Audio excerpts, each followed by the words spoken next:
son was an explosives expert who invented a triggering device for dynamite that was patented and is still in use today.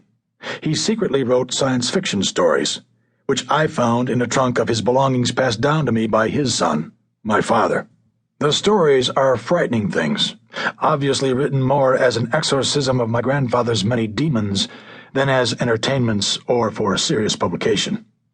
I used one of his titles for my second book, Under Scorpio, which, if you read the critics, should have been locked away in a massive old tool chest, as was my grandfather's original text. My father was a ranch manager, director of field operations, citrus division, for the Sunblest Company here in Orange County. Sunblest, during my father's tenure, made the transition from farming to leasing out land for development. Later in the 60s, they began selling off the groves outright. My father grew bitter as he watched his kingdom dwindle. At the end of his working days, I remember him as a tall, wiry man who still rode his groves on horseback. He was always tall in the saddle, paramilitary, and fierce to no particular effect. He stated his refusal to let the shrinking of his empire shrink him. But on the inside, it did. He grew harder and more knotted with each season. He moved way out to one of the remote canyons when he finally retired 5 years back. The canyon is called Trabuco, which is Spanish for a crude firearm the settlers brought to the county in the 1700s. My father now lives in a cold little cabin deep in Trabuco, a place constantly in the shadow of the haunted native oaks.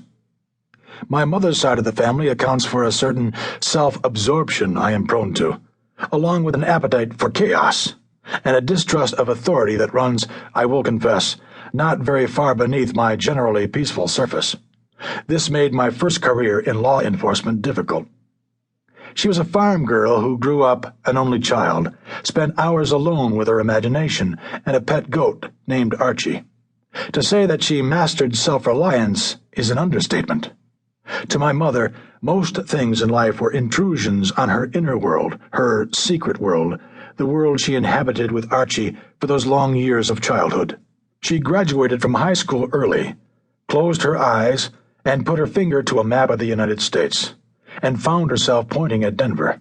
At age 17, she was living at the YWCA there, working as a secretary and taking an occasional job as a model for Daniels and Fisher department store. My father fell in love while looking at her through a store window one afternoon. 2 months later, they were married and moving to California for my father's work. A year after that, Russell Paul Monroe was in the offing. She lived out in a remote canyon too, one very much like my father's, until her death 3 years ago, exactly 1 year to the day since divorcing my father. She was 55. I thought it was telling that they divorced, left the Sunblest ranch house where I'd grown up, then each proceeded to his and her own distant canyons, ending up just a few miles apart. They each proclaimed happiness then, a contentment at being apart that they had never admitted when they were together. I want to think that they were lonely, but this may be a son's way of believing that his parents still loved each other.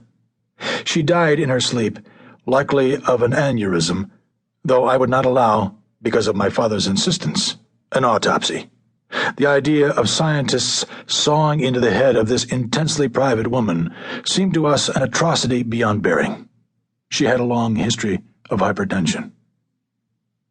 It is winter now, but nothing is the same.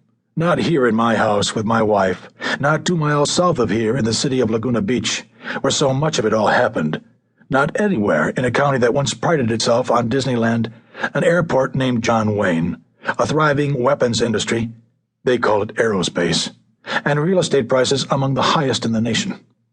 It has all changed because the summer of fear taught us that there is something about ourselves, something in us, of us, that breeds a terrible, terrible thing. The Midnight I first brought his name into print, was not our first.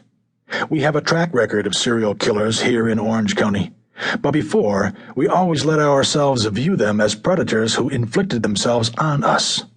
You've heard of these monsters. You've read about the break-ins, the strangulations, the knifings, the close-range hollow points, the knockout drugs hidden in